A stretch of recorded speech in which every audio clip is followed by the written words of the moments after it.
Baiklah, Bapak Ibu, selanjutnya kita memasuki acara inti, yaitu pemaparan materi oleh Bapak Profesor Dr. Arifin Maksum, MPD. Kepada beliau, saya persilahkan untuk memaparkan materi pada pagi hari ini. Bapak Ibu, mohon disimak dengan baik. Ya, terima kasih. Assalamualaikum warahmatullahi wabarakatuh.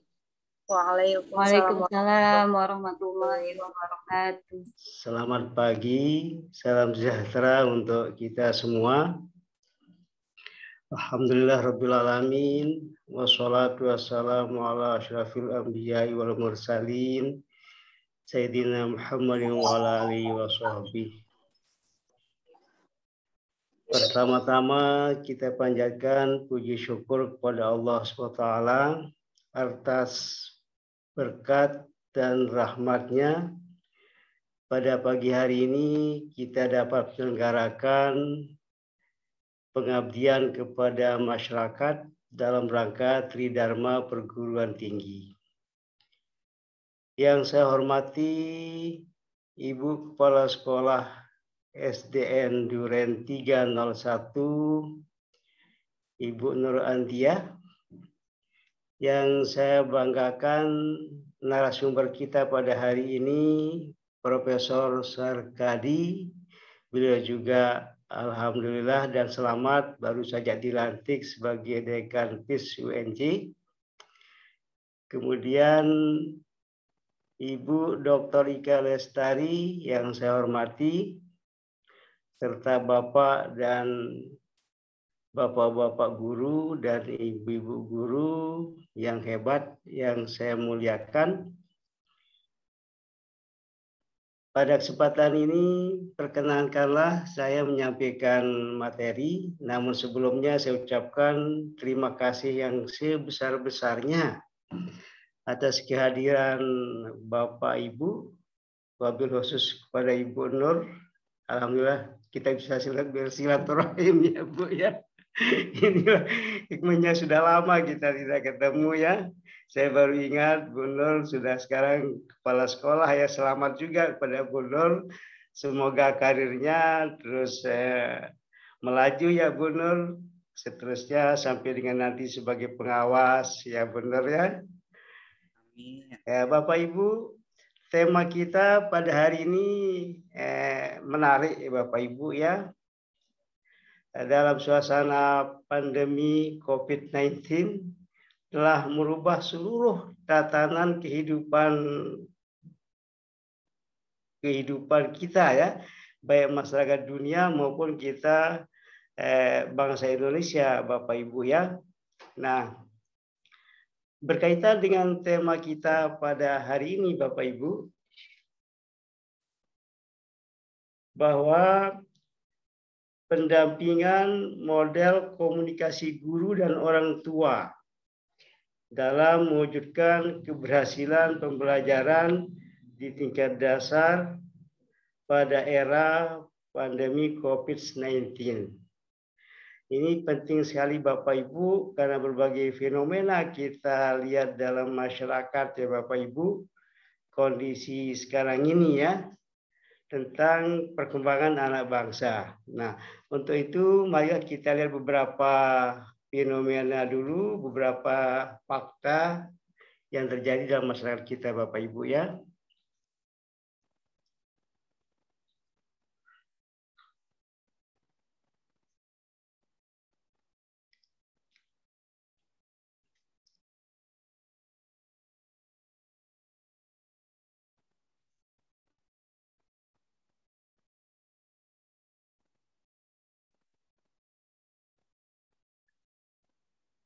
Nah, kalau kita perhatikan ini catatan dari KPAI Bapak Ibu, anak dan dilema dunia pendidikan di tengah pandemi COVID-19.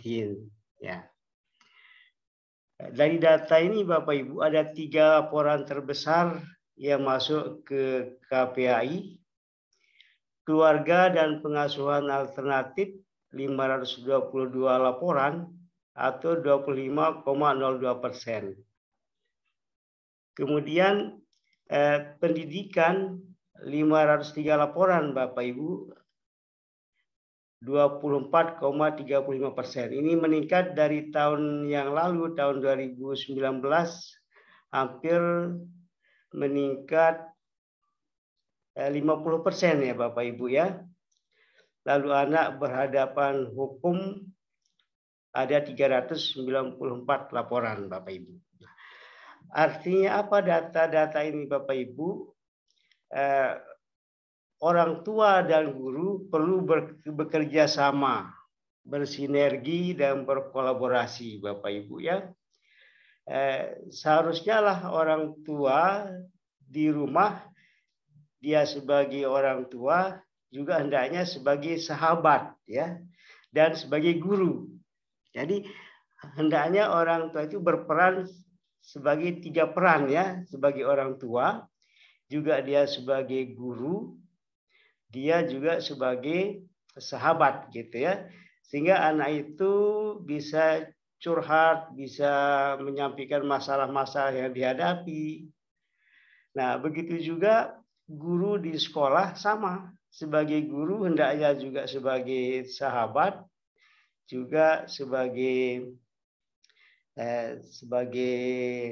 orang tua ya di sekolah selama anak ada di sekolah. Selanjutnya Bapak Ibu, data selanjutnya ini.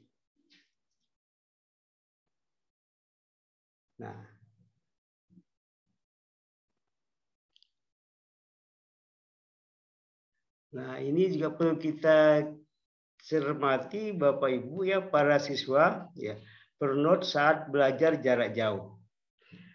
Ada banyak siswa yang stres Bapak Ibu ya.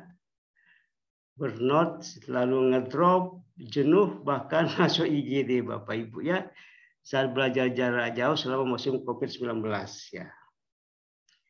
Siswa mengalami rasa jenuh, capek mental, fisik, beban tugas sekolah masih seabrek, kemudian minim interaksi guru, kemudian guru monoton ya, monolog gitu. Nah, ini juga menarik untuk kita cermati Bapak Ibu, survei Komisi Perlindungan Anak Indonesia, 20 provinsi dan 54 kabupaten kota melibatkan 1.700 responden. Jadi 73,2% siswa terbebani tugas, siswa kelelahan mengerjakan tumpukan tugas yang dituntut guru. Jadi dalam waktu yang singkat ya, karena dituntut oleh guru. Ini juga menarik kita cermati terlebih dahulu Bapak Ibu ya, jajak pendapat UNICEF ya, bahwa 38% anak usia 15 sampai 19 tahun tertekan oleh orang tua. Ini Bapak Ibu ya. 14% anak tertekan oleh guru, 13% anak tertekan oleh teman. 5% anak tertekan oleh saudara. Inilah situasi kita saat ini Bapak Ibu ya. Nah, kemudian jajak pendapat yang kedua ini ya. Untuk 38% siswa takut tak mampu memahami pelajaran. 36% siswa takut pada hasil studinya. Kemudian serba tak pasti ya di masa depan gitu Bapak Ibu ya. Artinya di sini anak tidak mampu untuk meneropong masa depannya seperti apa ya. Nah, kalau ini sudah terjadi ini mengkhawatirkan Bapak Ibu ya. Jadi melihat masa depannya itu suram. Kemudian siswa sulit mengatur jadwal belajar. Ini Bapak Ibu ya. Nah, selanjutnya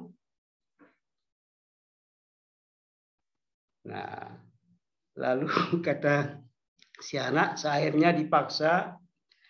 Jadi akhirnya dipaksa buat bisa survive sendiri katanya ya. Kata siswa usia 17 tahun yang sempat mengalami tekanan mental selama belajar jarak jauh di musim corona. Jadi mereka hanya sekedar berharap bisa survive Bapak Ibu ya, bisa bertahan untuk hidup ya. Selanjutnya Bapak Ibu, kita mungkin ya ini sebagai pembanding saja Bapak Ibu ya. Kondisi di perguruan tinggi juga sama. Nah, lalu ini presentasi tingkat stres anak dan orang tua akibat lockdown selama pandemi COVID-19 ya Bapak Ibu ya. Jadi kelihatan ini minggu 1 sampai ke 4 kelihatan ini ya presentasi anak stres. Kemudian yang warna hijau ini presentasi stres orang tua Bapak Ibu ya. Ini terlihat minggu 1 sampai 4 61,1%. Lalu orang tua yang stres 83. Ya. Jadi ini memang Bapak Ibu kalau kita lihat terjadi histeri mass histeri ya. Stres massa sekarang ini Bapak Ibu ya. Nah, terakhir kita lihat ini meningkat pada minggu 17 sampai 19 Bapak Ibu. Anak yang stres 95,5%, lalu orang tua 95,1%. Nah, ini data yang ada di sekolah ya Bapak Ibu. Saya coba kita lihat sekarang di perguruan tinggi Bapak Ibu ya. Sama juga pengalaman saya mengajar di perguruan tinggi ke sama. Ini yang menarik Bapak Ibu. Auzubillah min zalik Bapak Ibu ya. Ini ada kita dikejutkan kemarin berita hari Minggu Bapak Ibu ya. Mahasiswa S2 ITB tewas bunuh diri. Lalu dikatakan faktanya dia sedang menyelesaikan tesis Bapak Ibu ya. Di jurusan teknik sipil. Ya. Di jurusan teknik sipil ditemukan tewas bunuh diri. Kemudian meninggalkan surat wasiat dalam berbahasa Inggris, minta maaf pada keluarganya. Nah, kemudian yang menarik Bapak Ibu ini analisa dari pakar kejiwaan dari Rumah Sakit Melinda II Bandung, Dr. Teddy Hidayat mengungkap angka gejala depresi pada mahasiswa terbilang tinggi. Nah, hal itu berdasarkan survei Ruang Empati yang bekerjasama dengan Fakultas Kedokteran Unjani terhadap 1.800 mahasiswa di seluruh Indonesia.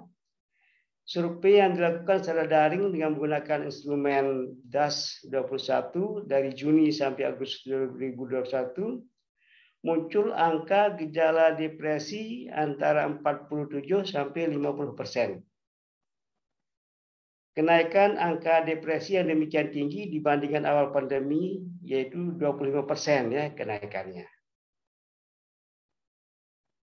Nah, kemudian selanjutnya Teddy dalam analisanya bahwa kondisi kesehatan mental dan emosional mahasiswa ini memerlukan tanggung jawab dari perguruan tinggi terhadap keamanan dan keselamatan mahasiswanya selama menjalani studi. Minimal tersedianya layanan mental health first aid atau pertolongan pertama pada krisis mental dan pencegahan bunuh diri. Bila ada mahasiswa yang membutuhkan bantuan dapat segera dengan mudah mendapatkan pertolongan. Bunuh diri seharusnya dapat dicegah yaitu dengan memberi pertolongan.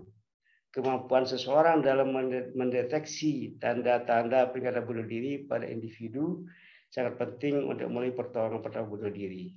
Nah, Bapak Ibu yang saya hormati, ya. Lalu muncul sekarang pertanyaan kita sebagai pendidik di sekolah dan sebagai orang tua ya. Bagaimana pendekatan kita ya? Nah, tentu diperlukan pendekatan yang lebih humanis, bersahabat ya Bapak Ibu ya. Baik pendekatan pedagogik, pendekatan psikologi maupun pendekatan agama Bapak Ibu ya.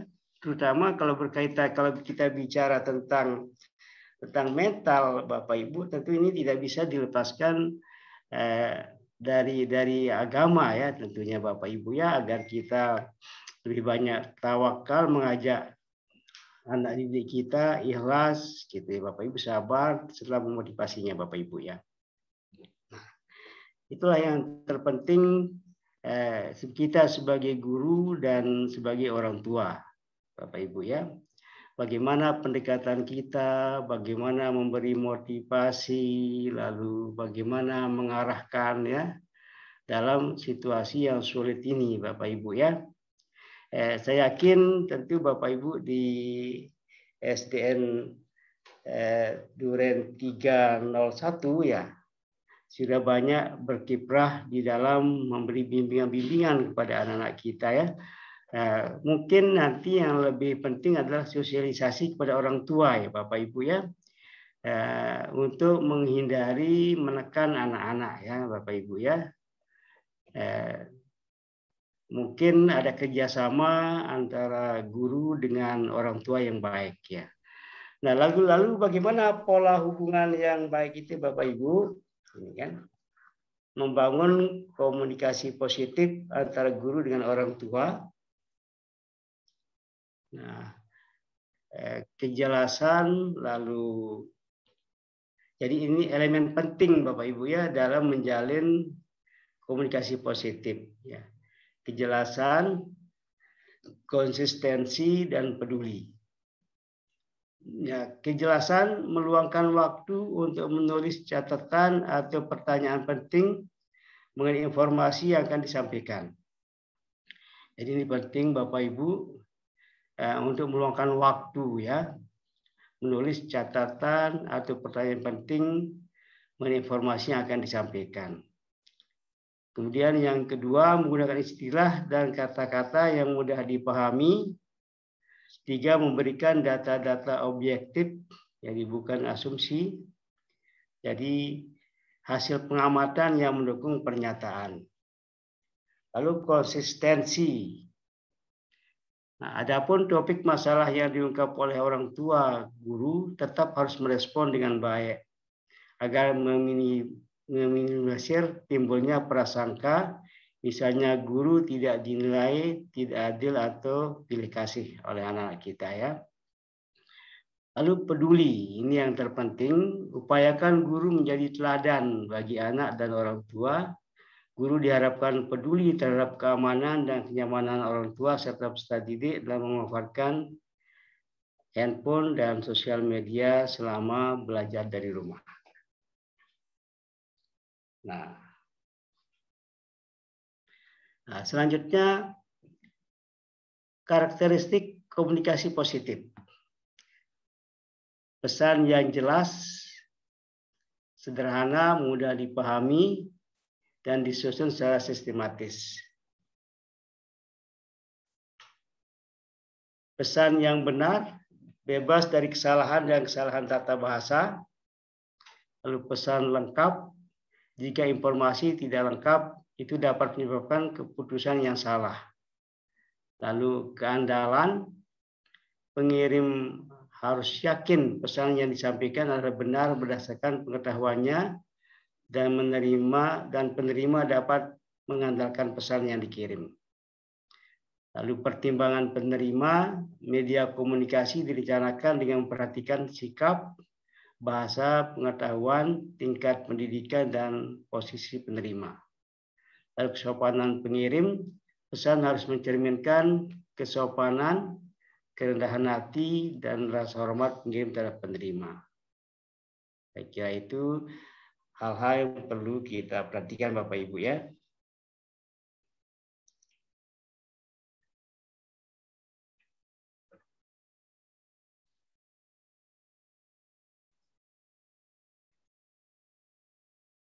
Nah, kemudian ini elemen yang harus dihindari dalam berkomunikasi. Konfrontasi, hindari menggunakan kata-kata yang dapat menimbulkan pertentangan ya.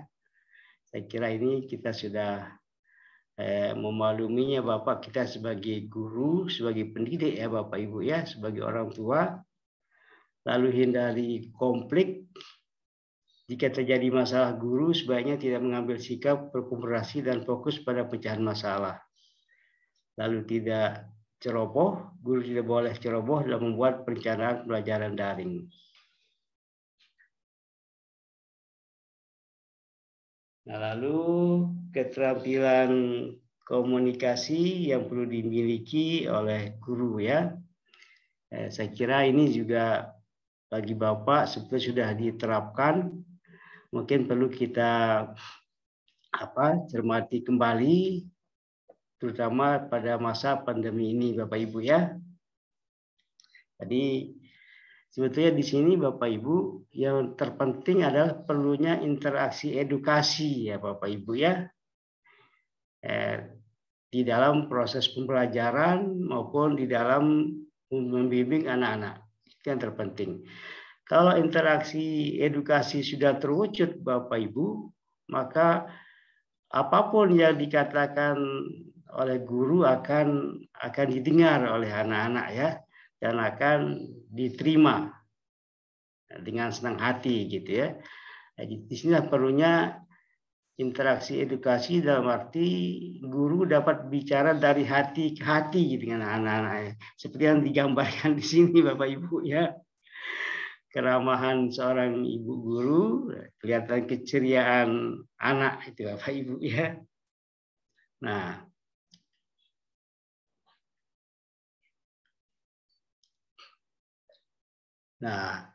kemudian yang penting adalah mengamati Bapak Ibu ya, mengamati kondisi kelas, lalu keadaan sosio-emosional dari anak terus dicermati. Nah, tentu bertutur kata lisan dan tulisan, ya, lalu diperlukan kecerdasan emosional ya Bapak Ibu ya. Jadi di sini mungkin perlu kekayaan jiwa ya, berkaitan dengan kolbu ini Bapak Ibu ya. Berkaitan dengan kolbu, berkaitan dengan human relation, di sini berkaitan juga dengan hablum minan nas ya Bapak Ibu ya. Lalu mendengarkan dan memahami. Lalu self efficacy, percaya diri, rasa hormat, lalu komunikasi non verbal, ini penting Bapak Ibu ya. Kita tunjukkan senyum ya kepada anak-anak kita ya. Sesungguhnya kita tidak akan bisa menundukkan manusia dengan harta kekayaan, tapi kita bisa menundukkan manusia dengan senyum Bapak Ibu. Dan senyum itu kan sedekah ya, apalagi kepada anak-anak kita ya Bapak Ibu ya. Intinya di sini kita sebagai guru hendaknya dapat memanusiakan manusia atau human being ya Bapak Ibu ya. Lalu pemilihan media yang tepat memberikan umpan balik. Nah, dampak komunikasi positif guru dan orang tua ini ya. Jadi dampaknya apa Bapak Ibu? Komunikasi yang positif antara guru dan orang tua, pemahaman yang sama. Kedua belah pihak menerima cermat atas pesan yang disampaikan oleh kedua pihak. Lalu kesenangan, komunikasi tidak hanya ditujukan untuk menyampaikan informasi dan memberikan pemahaman, tapi juga menimbulkan kesenangan di kedua pihak. Lalu mempengaruhi sikap, manusia melakukan komunikasi memiliki berbagai tujuan. Salah satunya untuk mempengaruhi sikap orang lain, terutama dalam mengutamakan yang terbaik bagi peserta didik. Jadi sama-sama baik guru maupun orang tua mengutamakan apa yang terbaik bagi peserta didik. Lalu hubungan sosial yang baik, komunikasi ditujukan untuk menumbuhkan hubungan sosial yang baik. Adanya hubungan saling percaya akan mempengaruhi keefektifan komunikasi. Lalu tindakan, ya. Komunikasi positif dapat menanamkan pengertian, memberikan pemahaman, mempengaruhi emosi atau perasaan, dan menumbuhkan sikap yang bijak. Hal ini akan menjadi pertimbangan bagi kedua belah pihak ketika akan melakukan sesuatu. Jadi bahwa ini sebetulnya berkaitan dengan ajaran Ki Hajar Dewantara ya Bapak Ibu. Ada 3 lingkungan pendidikan di sekolah, orang tua, dan masyarakat. Ketiga-tiganya ini sebetulnya harus bersinergi. Nah, ini hanya contoh saja Bapak Ibu. Contoh saja kira-kira ini hanya sebagai ilustrasi saja, sebagai gambaran bagaimana hubungan yang baik antara orang tua dan guru. Ini ayah bunda yang baik. Hari ini tema bermain kita bersama Ananda tercinta di rumah adalah rumahku. Ini kata sang guru kepada orang tua ya Bapak Ibu ya. Ayah bunda dapat mengajak Ananda melakukan kegiatan bersama, seperti menanam bunga kesayangan, menghitung daun-daun yang ada di halaman yuk, melukis, menggambar, merangkai tanaman yang ada di kebun, membersihkan kebun bersama keluarga. Nah, bila Ananda tidak tertarik, beri semangat, kata Pak gurunya ya, beri semangat kepada mereka dan mendorong dulu. Namun bila Ananda menginginkan kegiatan lain, ikuti minat Ananda agar belajar melalui bermain. Jadi di sini ya belajar sambil bermain ya, di rumah menjadi menyenangkan. Nah, tolong amati dan foto kegiatan Ananda, lalu kirim ke grup WA untuk catatan perkembangan Ananda. Kira-kira ini hanya sebagai ilustrasi saja Bapak Ibu ya. Ya. Saya kira itu yang dapat saya sampaikan Bapak Ibu. Jadi kesimpulannya Bapak Ibu adalah marilah kita membangun hubungan yang positif antara guru dan orang tua demi masa depan anak bangsa ini Bapak Ibu ya. Karena anak-anak kita ini akan mengambil estafet kepemimpinan pada masa yang akan datang. Dengan harapan data-data yang dikemukakan di atas tadi mudah-mudahan ke depannya bisa membaik kondisi kita Bapak Ibu ya, ini yang saya harapkan. Saya pikir memang bagi orang tua anak itu kan sebuah amanah yang dilahirkan fitrah oleh Allah SWT. Lalu tugas orang tua adalah menjaga fitrah itu ya. Lalu dilanjutkan oleh guru menjaga fitrah itu ya. Artinya di sini anak punya potensi yang positif ya. Itu yang harus dipelihara dan dijaga. Dan itu merupakan tanggung jawab kita bersama Bapak Ibu ya, baik orang tua maupun pendidik maupun kami di perguruan tinggi juga. Makanya kami juga wanti-wanti di PGSD ya Bu Ika ya. Dalam membimbing skripsi ya. Walaupun kadang-kadang sejujurnya Prof. Sarkadi di PGSD itu luar biasa dinamikanya ya. Ini kasus pernah Prof. Sarkadi ini curhat ini ya. Pernah saya sebagai pembimbing sebagai pembimbing 1, lalu ada pembimbing 2. Pembimbing 1 sudah ACC untuk sidang, pembimbing 2 juga sudah ACC untuk sidang. Tiba-tiba pembimbing 2 membatalkan mahasiswa itu untuk sidang. Nah, mungkin Wika ingat Iya. kasus itu ya. Jadi memang suasana pandemi ini kita tidak akan seefektif kondisi normal membimbing skripsi mahasiswa ya. Tentu berbeda. Disitulah perlunya wisdom atau kebijaksanaan. Saya kira itu yang dapat saya sampaikan. Terima kasih atas perhatian Bapak Ibu. Billahi taufiq wal hidayah. Assalamualaikum warahmatullahi wabarakatuh. Waalaikumsalam warahmatullahi wabarakatuh.